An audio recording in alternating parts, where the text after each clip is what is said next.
तो last episode के and पे हमने देखा था यूजिन अपनी बहन के साथ घर वापस जा रहा होता है। वहीं पर रास्ते में एक होटल पर बुली लड़की के साथ वाली उसकी दोस्त बैठी होती है, जबकि उसके साथ उसके दो लड़के दोस्त बैठे होते हैं जो हीजिन का इंतजार कर रहे होते हैं। लेकिन डाइजुन को वहाँ पर देखकर वो फिर से उसे बुली करना स्टार्ट कर देते हैं, जबकि ये बात यूजिन को काफी ज्यादा बुरी लगती है और वो घूर घूर कर उनकी तरफ देख रहा होता है। और उसका घूरना बुली लड़की के साथी को बिल्कुल भी पसंद नहीं आता। वो उसे कहता है, कमीने तू मेरी तरफ घूर कर क्या देख रहा है, लगता है तू मरना चाहता है। बुली लड़की का बॉयफ्रेंड उसे कहता है, मुझे लगता है कि इस लड़के का दिमाग खराब हो गया है, ये तो अभी तक हमें दूर का देख रहा है। और उसकी गर्लफ्रेंड उसे कहती है, मुझे नहीं पता। जबकि उनके साथ वाला मोटा लड़का जो कि पहले उसे धमकी दे रहा था वो उठकर खड़ा हो जाता है और कहता है, लगता है कि इन्हें हमसे फाइट करनी है। इस तरह के कमीने कहीं पर भी निकल आते हैं, चलो मैं इनको सबक सिखाकर आता हूँ। वो मोटा लड़का सीधा जाकर यूजिन के सामने खड़ा हो जाता है और उसे कहता है, लगता है कि थोड़ी देर पहले तुमने मेरी बात नहीं सुनी। मैंने तुझसे कहा था कि घूरना बंद कर, वरना मैं तुझे मार डालूंगा। अबे साले, क्या तू अपनी बहन के सामने कूल बनने की कोशिश कर रहा है? लगता है कि तुझे मरने की बहुत ज्यादा जल्दी है। लेकिन यूजिन उसकी तरफ देखकर अपना हिसाब लगा रहा होता है। यूजिन कहता है, ये मेरे साथ फाइट करने के लिए आया है, लेकिन इसके पास कोई भी वेपन नहीं है और ये बिल्कुल डिफेंसलेस है और ये ऊपर से मेरे बहुत ज्यादा करीब आ गया है। यहाँ से तो मैं सिर्फ एक ही पंच मारकर इसका काम तमाम कर सकता हूँ। और इसने अपनी गर्दन भी इस तरह उठा रखी है कि मैं इसकी गर्दन के नीचे पंच मार के इसकी ट्रैकिया को ब्रेक कर दूं। इसने अपने हाथ दोनों जेबों में डाले हुए हैं, इसके पास कोई भी वेपन नहीं हो सकता। आज ये दुश्मन मेरे सामने इस तरह क्यों खड़ा है? ऐसे इतना ज्यादा कॉन्फिडेंट है अपने ऊपर कि ये मुझे हरा सकता है, वो भी बिना वेपन्स को यूज किए। साथ ही उसे अपने लेफ्टिनेंट की बात याद आती है। लेफ्टिनेंट ने उसे कहा था फाइट मत करना। यूजिन कहता है, चलो फिर थोड़ा दफा करो इसको, तो बहुत ज्यादा वीक है, अगर मैं इसको मारूंगा तो ये मर जाएगा। और साथ ही वो एक लंबा सा सांस लेता है। इस बात से गुंडे को बहुत ज्यादा गुस्सा आ जाता है और वो यूजिन की शर्ट से पकड़ते हुए उसे थप्पड़ मारने लगता है और कहता है, तुझे क्या लगता है तू मुझे इग्नोर कर सकता है? जैसे वो उसे थप्पड़ मारने लगता है उसी वक्त डाइजुन आगे बढ़ती है, सर झुकाते हुए उनसे कहती है, प्लीज मुझे माफ कर दो, अपने भाई की तरफ से मैं माफी मांगती हूँ। मेरा भाई यहाँ पर नहीं था, पिछले 10 साल से अब्रोड में रह रहा था, इसे यहाँ के कल्चर के बारे में बिल्कुल भी नहीं पता। यूजिन अपनी बहन को माफी मांगते हुए देखकर उस लड़की की तरफ देखता है। वो लड़की हंस रही होती है जबकि उसका बॉयफ्रेंड भी हंस रहा होता है।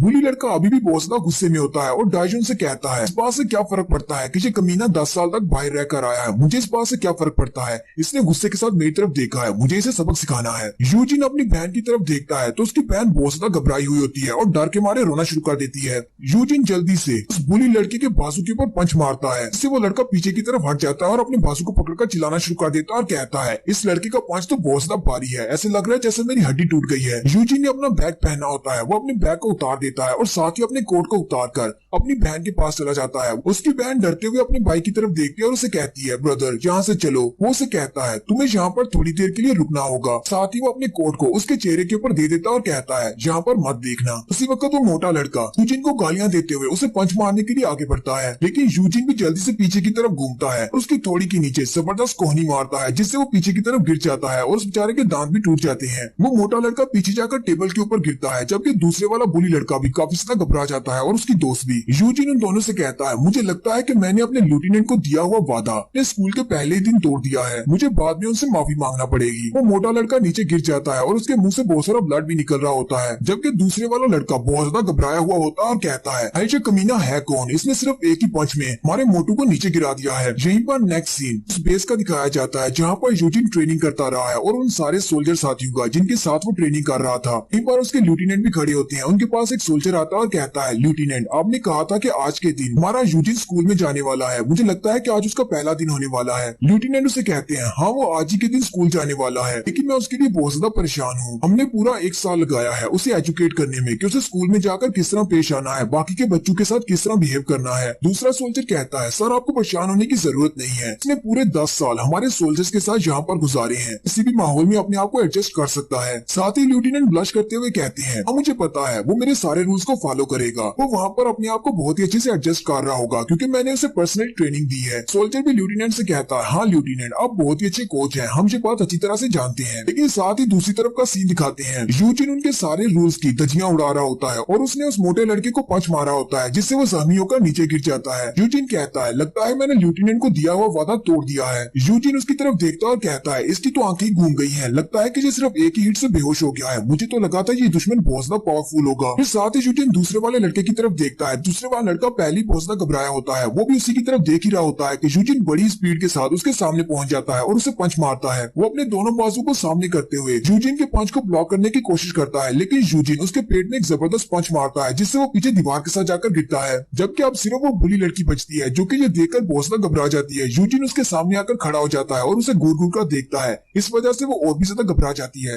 यूजिन उसे घूर घूर कर देख रहा होता है जैसे कि वो उस पर अटैक करने वाला है, लेकिन उसी वक्त उसकी बहन अपने सर से कोट को उतार देती है और उसे कहती है, ओपा तुम वहाँ पर क्या कर रही हो। और साथ ही वो बाकी के दोनों लड़कों की तरफ भी देखती है और कहती है, इन सब के साथ क्या हुआ, ये कोट तो मेरे सर के ऊपर सिर्फ कुछ ही सेकंड्स के लिए था, लेकिन ये सब कुछ कैसे हो गया। जबकि वो बुली लड़की भी बहुत ज्यादा घबराई हुई होती है। वो डाइजुन को कुछ भी नहीं कहती। यूजिन उसके पास से चुपचाप गुजर जाता है। वो डाइजुन के पास जाता है और उसे कहता है, कहीं तुम ये सब कुछ देखकर सरप्राइज तो नहीं हो गई। डाइजुन बहुत ज्यादा हैरान परेशान होती है। यूजिन उसे कहता है, क्या तुम्हें भूख लगी है, अगर तुम चाहो तो मैं तुम्हारे लिए कुछ खरीद कर ला सकता हूँ, फिर दोनों बैठकर खाते हैं। डाइजुन उसे कहती है, नहीं ठीक है, मुझे भूख नहीं लगी। यूजिन उसे कहता है, चलो फिर ठीक है, फिर घर चलते हैं, चलो घर चले। डाइजुन उसे कहती है, ओपा तुम्हारा कोट। वो उसके हाथ से अपना कोट ले लेता है और कहता है, तुम्हारा बहुत बहुत शुक्रिया। और वो अपनी बहन की तरफ बहुत ज्यादा मुस्कुरा मुस्कुरा कर देख रहा होता है कि वो बुली लड़की देखकर कह रही होती है, क्या ये वही लड़का है जो थोड़ी देर पहले यहाँ पर हम सबको पीट रहा था, लेकिन अब देखो ये कितना ज्यादा शरीफ बन गया है। फिर वो दोनों आगे की तरफ चलना शुरू करते हैं। डाइजुन उस बुली लड़की की तरफ देखती है और उसे कहती है, मैं वापस घर जा रही हूँ। जबकि यूजिन भी उसकी तरफ घूर कर देखता है। बुली लड़की बहुत ज्यादा घबरा जाती है और उसे रोकने की कोशिश भी नहीं करती।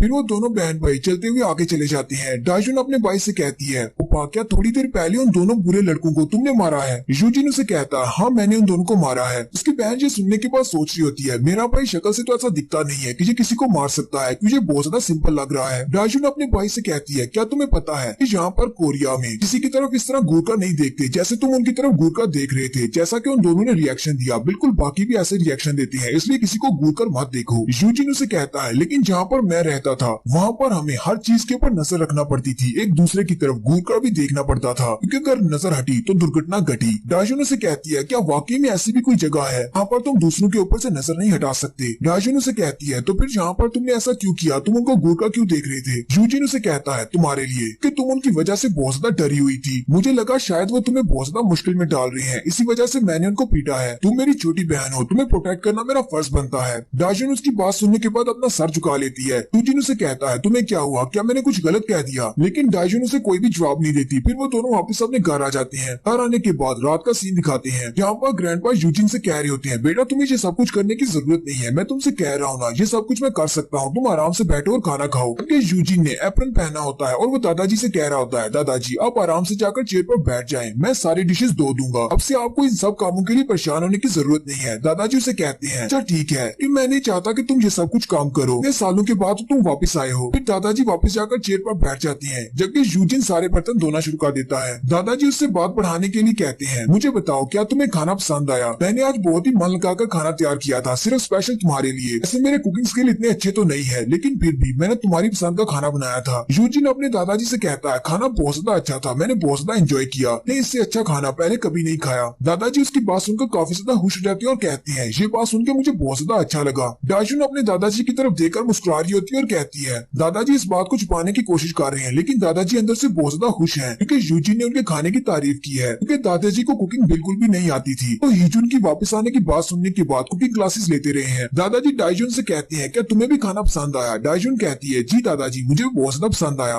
दादाजी यूजिन से पूछते हैं, हमारा स्कूल का पहला दिन कैसा रहा, क्या कोई मसला तो नहीं हुआ। यूजिन बर्तन धोते हुए वहीं पर रुक जाता है और दादाजी से कहता है, बल्कि वो दादाजी से कहने लगता है कि एक मसला था, लेकिन वो अपनी बहन की तरफ देखकर कहता है, नहीं अब कोई भी मसला नहीं है, सब कुछ ठीक था। दादाजी कहते हैं, ये सुनकर मुझे और भी ज्यादा अच्छा लगा कि तुम अपने स्कूल में बहुत ही अच्छे से एडजस्ट हो गए हो। फिर रात काफी ज्यादा हो जाती है और वो सारे एक दूसरे को गुड नाइट बोलकर सो जाते हैं। डाइजुन अपने बिस्तर के ऊपर लेटा होता है और साथ ही वो अपने दादाजी की सारी मेमोरीज को याद कर रहा होता है। जब वो पहली बार एयरपोर्ट पर आया था, दादाजी उसे देखकर बहुत ज्यादा खुश हो गए थे और कहते थे, ऊपर वाले का बहुत ज्यादा शुक्रिया कि उसने तुम्हें जिंदा वापस भेज दिया, बहुत ज्यादा खुश हूँ, कम से कम तुम तो वापस आए। तुम्हारे पास हमारी बहुत ज्यादा मेमोरीज तो नहीं होंगी, लेकिन खास बात तो ये है कि तुम हमारे पास वापस आ गए हो। और साथ ही खाने का सीन भी दिखाते हैं। दादाजी उसके सामने बहुत सारा खाना रखते हुए कहते हैं, मुझे नहीं पता कि तुम्हें किस तरह का खाना पसंद है, तुम अब्रोड में कैसा खाना खाते रहे हो, मैंने तुम्हारे लिए ये सब कुछ बनाया है। यूजिन भी काफी ज्यादा खुश दिखाई दे रहा होता है और वो साथ ही अपनी आंखें बंद करता है और कहता है, मैं अपनी फैमिली में वापस आ गया हूँ। लेकिन जैसे ही वो अपनी आंखें बंद करता है, उसे प्लेन क्रैश का हादसा याद आता है, जिसके अंदर वो अपनी मॉम डैड के साथ बैठा हुआ था। उस प्लेन के अंदर कोई टेक्निकी खराबी आ गई थी, सारे लोग बहुत ज्यादा डर जाते हैं और वो सारे लोग ऑक्सीजन मास्क का इस्तेमाल कर रहे होते हैं। इसी प्लेन के अंदर यूजिन यूजिन को भी दिखाते हैं जो कि अपने मॉम डैड के साथ बैठा होता है। वो उसके मुंह पर ऑक्सीजन मास्क लगाते हैं और दोनों ही उसको अपनी बॉडी से कवर कर लेते हैं और उसी वक्त दिखाते हैं कि वो जहाज नीचे जाकर क्रैश हो जाता है। ऐसे वो जहाज क्रैश होता है उसी वक्त यूजिन फिर से उठकर बैठ जाता है। अपनी इन्हीं बैड मेमोरीज की वजह से यूजिन को कभी नींद नहीं आती। यूजिन जल्दी से उठकर बैठ जाता है और लंबे लंबे सांस लेना शुरू कर देता है। जब उसे रियलाइज होता है कि वो अपने घर में अपने रूम में बैठा है, वो कहता है ये तो एक सपना था। फिर वो टाइम की तरफ देखता है तो 7:10 बज चुके होते हैं, यानी कि उसके उठने का टाइम है। फिर उसे तैयार होकर स्कूल भी जाना है। यहीं पर हम लोग इस एपिसोड को एंड करते हैं। नेक्स्ट एपिसोड में कुछ बहुत ही मजेदार देखेंगे। एपिसोड की एक्सप्लेनेशन अच्छी लगी हो तो कमेंट करके जरूर बताइएगा। चैनल को सब्सक्राइब कर दे, वीडियो को लाइक और शेयर कर दे। शुक्रिया।